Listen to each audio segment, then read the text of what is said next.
નમસ્કાર મારા વહાલા વિદ્યાર્થી મિત્રો, આજે વાત કરીશું ધોરણ 10 વિષય હિન્દીના પાઠ નંબર 4 એક પ્રશ્ન 4 ઉત્તર પાઠના સંપૂર્ણ ગાલા સ્વાધ્યાય પોથીનું સોલ્યુશન મેળવીશું। એ પહેલાં જો ચેનલની અંદર પ્રથમ વખત આવ્યા છો તો મિત્રો ચેનલ ખાસ સબસ્ક્રાઈબ કરી દેવી। વિભાગે गद्य आधारित प्रश्नों से रिक्त स्थानों की पूर्ति कीजिए। एक प्रश्न 4 उत्तर पाठ के लेखक का नाम श्री प्रकाश है। प्रत्येक नागरिक को पूर्ण लगन एवं निष्ठा के साथ ईमानदारी के साथ काम करना चाहिए। कर्तव्य पालन करने वाला सच्चा देशभक्त है। व्यक्तिगत जीवन संगठित होने से मनुष्य समाज अपने आप संगठित हो जाएगा।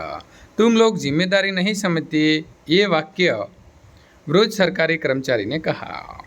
अपने आप में गर्व लेना चाहिए। विकल्प में से सही विकल्प चुनकर लिखिए। तुम लोग जिम्मेदारी नहीं समझते, ये वाक्य किसने कहा? वृद्ध ईसाई पादरी।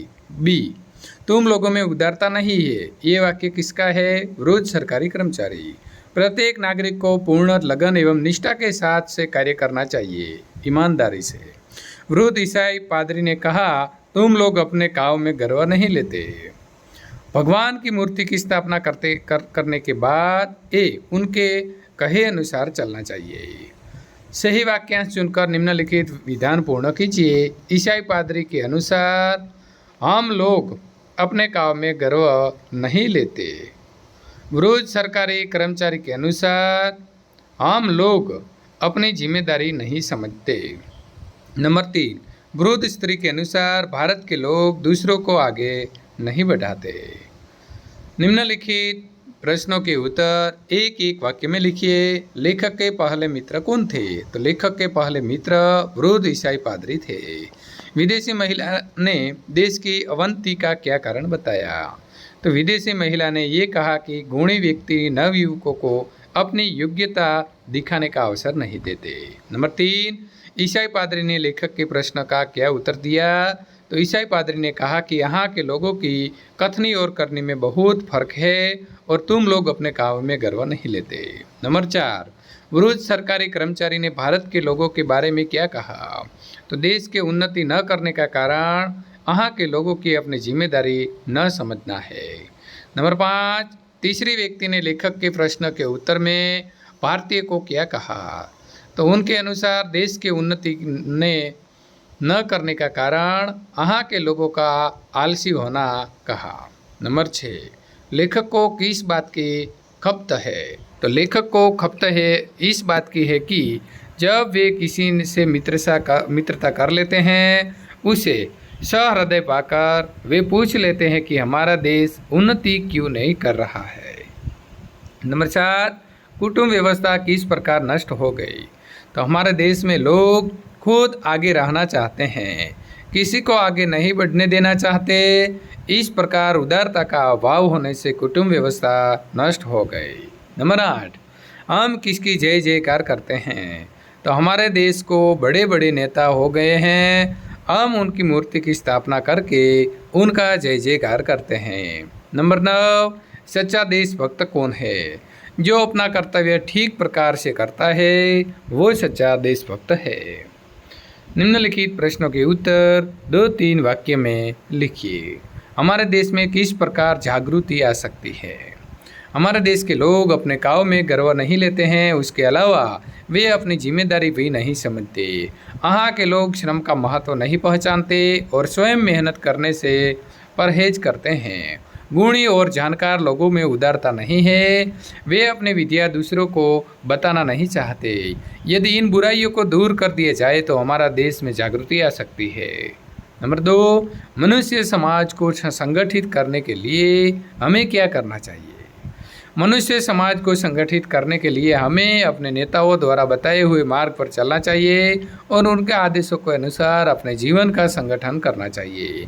हम इस बात का ध्यान रखना चाहिए कि हमारा कार्य क्षेत्र चाहे छोटा हो या बड़ा, हमें अपने हर काम ठीक प्रकार से करें, उससे हमारा व्यक्तिगत जीवन संगठित होगा।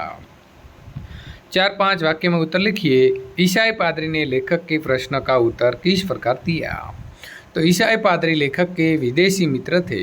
उन्होंने लेखक के उत्तर में कहा कि तुम लोग अपने काम में गर्व नहीं लेते।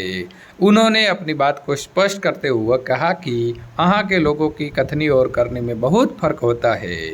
वे नौकरी के लिए दरखास्त देते समय अतिशयोक्तिपूर्ण शब्दों का प्रयोग करते हैं, अपने मालिक की शुभकामना की प्रतिज्ञा करते हैं, पर नौकरी मिलते ही वे अपनी जीविका को ही खराज समझने लगते हैं।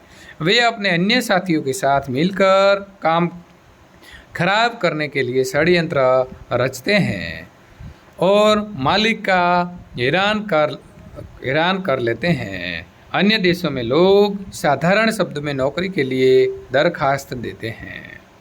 नंबर 2, वृद्ध सरकारी कर्मचारी ने लेखक के प्रश्न का उत्तर किन किन उदाहरण से समझाया। तो वृद्ध सरकारी कर्मचारी लेखक के मित्र थे। लेखक ने जब उनसे अपने देश की उन्नति न करने का कारण पूछा तो उन्हें उत्तर दिया कि आपके देश के लोगों में जिम्मेदारी की भावना नहीं है। लोग दूसरों के प्रति अपने कर्तव्य को नहीं जानते।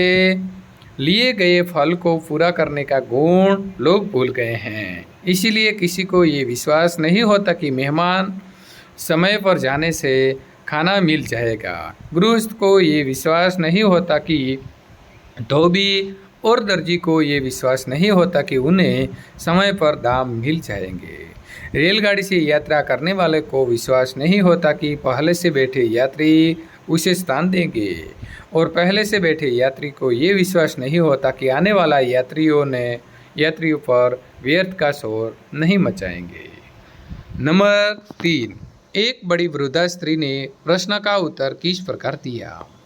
विदेशी महिला को लेखक ने परिवार से बड़ा प्रेम था। उन्होंने अपने 40 वर्ष अच्छा अनुभव था। लेखक के प्रश्न का उत्तर दिए हुए कहा कि भारत के लोगों में उदारता नहीं है, इसीलिए वे खुद ही आगे रहना चाहते हैं और दूसरों को आगे नहीं बढ़ाते। हमारे देश में अनेक गुणी नवयुवक है। वे इन नवयुवकों को अपनी योग्यता दिखाने का मौका नहीं देते।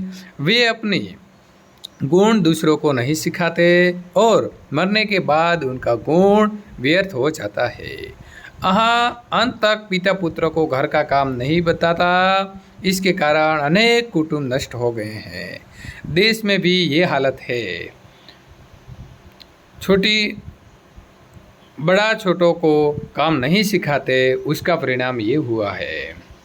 नंबर 4, देश को कैसे नागरिकों की आवश्यकता है और क्यों। किसी भी देश की उन्नति उसके गुणी, परिश्रमी, निष्ठावान, जिम्मेदार, उदार तथा विवेकशील नागरिकों पर आधारित होती है। हमारे देश को ऐसे सच्चे और ईमानदार नागरिकों की आवश्यकता है जिनकी कथनी और करनी में अंतर न हो। वे जो काम ले उसे निष्ठापूर्वक संपन्न करें, साथ ही उन्हें दूसरों के प्रति अपनों जिम्मेदारी को भी एहसास होना जरूरी है। प्रत्येक नागरिक को श्रम का महत्व समझाना चाहिए और ये बात मानकर चलना चाहिए कि संसार में कठिन परिश्रम के बिना कभी किसी को कुछ नहीं मिलता है। संसार में जो भी बड़े हुए हैं वे सब अथक परिश्रमी रहे हैं। देश को अथक परिश्रम करने वाला नागरिक की आवश्यकता है। इसके अलावा नागरिकों में उदारता का गुण होना आवश्यक है। उनसे नवयुवकों को आगे बढ़ने की उदारता होनी चाहिए। निम्नलिखित कथनों का आश्रय स्पष्ट कीजिए। तुम लोग अपने काम में गर्व नहीं लेते हैं।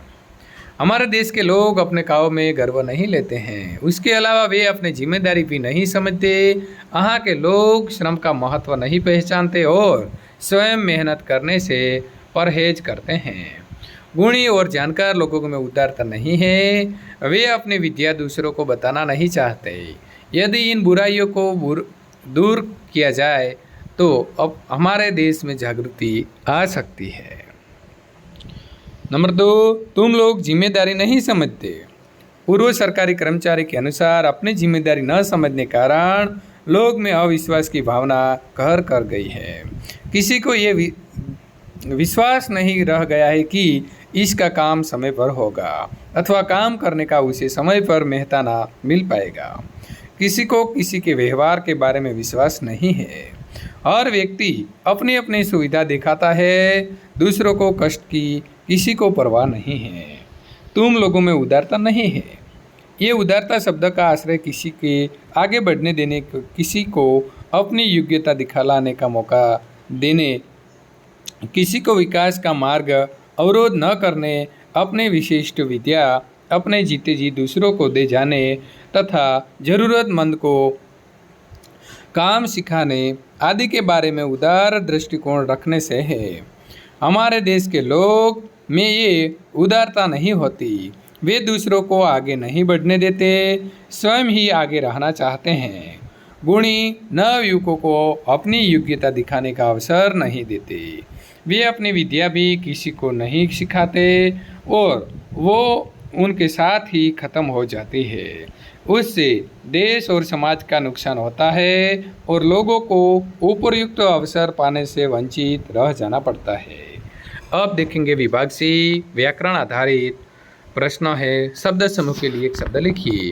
किसी बात के लिए व्यापक सामूहिक प्रयत्न, आंदोलन। पत्नी के साथ सपत्नीक। लकड़ी से चीज बनाने वाला बढ़ई, जो विश्वास के योग्य न हो, अविश्वसनीय। हिसाब किताब लिखने की पुस्तक, ताव से बरू। जितना जरूरी हो इतना, पर्याप्त। जीने का साधन, जीविका। ईसाई धर्म का पुरोहित, पादरी। किसी व्यक्ति के विरुद्ध साजिश करने वाला, षड्यंत्र। पिता की माता, पितामही। संधि को छोड़िए, व्याख्यान तो वी आख्यान, पर्याप्त परिआप, इत्यादि तो इति इत्यादि, षड्यंत्र तो षड्यंत्र, व्याकुल तो वी आकुल, सारांश तो सार अंश, देशांतर तो देश अंतर, निराश्रय तो नृ आश्रय। संधि को जोड़िए, उन्नति तो उन्नति, निश्चित तो निश्चित, कमलिस तो कमजोर, अनर्थ तो अनर्थ। निम्नलिखित मुहावरे को अर्थ देकर वाक्य में प्रयोग कीजिए। नाक में दम करना तो बहुत परेशान करना। बच्चों ने दादी माँ की नाक में दम कर दिया। काया पलटना, बहुत बड़ा परिवर्तन होना। सम्राट अशोक ने अपने नगर की काया पलट दी। इति श्री समझना तो अंत मान लेना। मोहन ने कारोबार में आए नुकसान के कारण इति श्री मान लिया। ज्यों को त्यों पड़े रहना, उन्नति न होना। आलसी लोग ज्यों को त्यों पड़े रहते हैं। षड्यंत्र रचना, बुरा करने के लिए प्रयत्न करना। दुश्मनों ने हमारे खिलाफ कई षड्यंत्र रचे पर वे नाकामयाब हुए। निम्नलिखित शब्दों के विरोधी शब्द लिखिए। गृहस्थ तो सन्यासी, नौकर तो मालिक, वृद्ध तो युवा, व्याकुल तो स्थिर।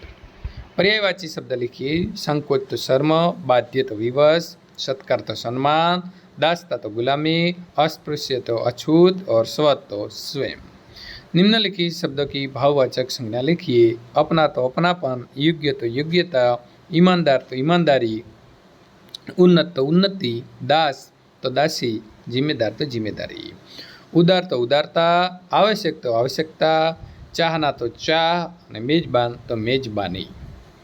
कर्तृवाचक संज्ञा लिखिए। प्रचार तो प्रचारण, लिखना तो लेखक, भूलना तो भुलक्कड़, धोना तो धोबी, सीना तो दर्जी, मूर्ति तो मूर्तिकार, दुकान तो दुकानदार, सेवा तो सेवक, आंदोलन तो आंदोलनकारी, प्रेम तो प्रेमी, स्थापना तो स्थापक, शिक्षा तो शिक्षक। विशेषण संज्ञा लिखिए। नृत्य तो नृत्य, व्यक्ति तो व्यक्तिगत, संगठन तो संगठित, भारत तो भारतीय, धर्म तो धार्मिक, गर्व तो गर्वित, दिन तो दैनिक, हृदय तो हार्दिक। समास पहचानिए। शुभकामना कर्मधारय, ईसाई मत तत्पुरुष, आरंभ सुर तत्पुरुष, आदर सत्कार तो दंद्र, षड्यंत्र दिगु, हिसाब किताब दंद्र, 7-8 दंद्र, नवयुवक कर्मधारय, કાર્યક્ષેત્ર અને પ્રાર્થનાપત્ર તત્પુરુષ, દત્તચિત બહુર્વિહી અને મનુષ્ય સમાજ તો તત્પુરુષ। ત્યાર પછીના મિત્રો કાવ્ય નંબર 5 મીરા કે પદનું જો સોલ્યુશન મેળવવા માંગો છો તો અહીં આપેલી એન્ડ સ્ક્રીન ઉપર ક્લિક કરીને ત્યાંથી મેળવી શકો છો। જો વિડીયો પસંદ આવ્યો તો લાઇક કરી તમારા મિત્રો સુધી શેર કરવાનું ભૂલશો નહીં।